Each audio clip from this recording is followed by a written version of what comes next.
Dębionki. Przyszła jesień waltkim krokiem. Linka bierze guminioki, szpacyluje pod strumami, zbiera z trowy coś gorściami. To dębionki się zesuły. Linka wrazi ich do ruły, co by se podeschły troszka.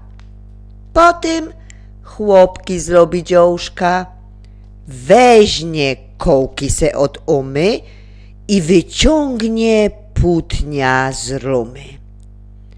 Chłopkom z kołków szłapki zrobi i kłobuki do na głowy. Zrobi pieska ze dębionki, będzie piękny ze ogonkiem. Familio dębionkowo już za chwila je gotowo. Skryje ją do płótnie z rumy. A jak przyjdzie zaś do umy, graczki będą już gotowe. Piękne chłopki dębionkowe.